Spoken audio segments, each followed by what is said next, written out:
সাদারপাড়া, এটা সাদারপাড়ারে ঝংরা বাড়ি বলে। এই চাচা আমরা আসলে এই চাচা পড়ে নেবেন, থাকেন থাকেন, এটা সাদারপাড়া জংলা বাড়ি বলা হয়।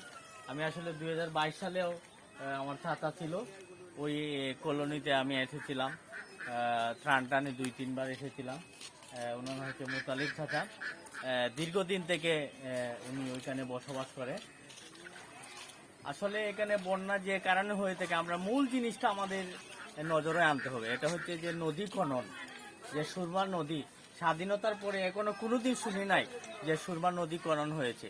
এই একটু পানি হইতেই এখনের যে বন্যাটা হয়েছে 2022 সালের চেয়ে আরো ভয়াবহ বন্যা হয়েছে। হ্যাঁ, 2022 সালের বন্যার চেয়ে এখনকার যে কয়েকদিনের মধ্যে যে বন্যাটা হয়েছে এটা এখন অনেক বেশি পানি হয়েছে। দেখেন এই যে ঘরগুলোতে এগুলো আসলে টাকা দিয়ে ভাড়া দিয়ে থাকে, কিন্তু এখানে একজন মানুষেরও নাই, ঠিক না চাচা? না, একজনও নাই। এখানে আপনার কতদিন থেকে থাকেন চাচা? 19 বছর ধরে থাকে।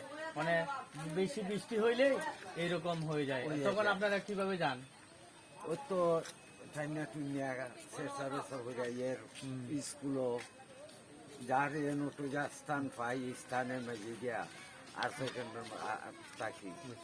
তাহলে মানে মেইন যে সমস্যাটা হচ্ছে যে আমাদের যে সিলের যে বাগান নেতাগুলা হচ্ছে, ওরা এই যে ত্রাণ নিয়ে আসলে হবে না, মানে এটা মাস্টার প্ল্যান করতে হবে। কেন বন্যাটা হয় এটা মাস্টার প্ল্যান করতে হবে। এই যে নদী বড়েই যেহেতু মানে নদী খনন করা হয় নাই, এই কারণে পানি যাওয়ার মতো কোনো এবিলিটি নাই। প্লাস আরেকটা জিনিস হচ্ছে মানুষের মুখে মুখে যে জিনিসটা হচ্ছে সেটা হচ্ছে যে কিশোরগঞ্জ আব্দুল হামিদ মহোদয়, রাষ্ট্রপতি মহোদয়ের যে বেড়িবাঁধটা হয়েছে, এটার কারণে অনেকে বলতেছে যে মানে পানির গতি কম, যার কারণে এই বৃষ্টি হয়ে মানে বন্যা হয়ে থাকে।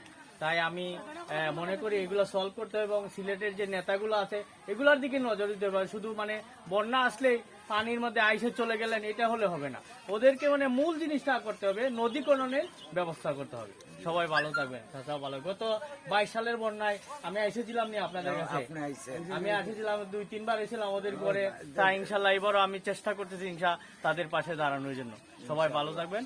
আমার নাম হাবিবুর রহমান এহসান, সাধারণ সম্পাদক সেভ দ্য ফিউচার ফান্ডের সিলেট জেলা।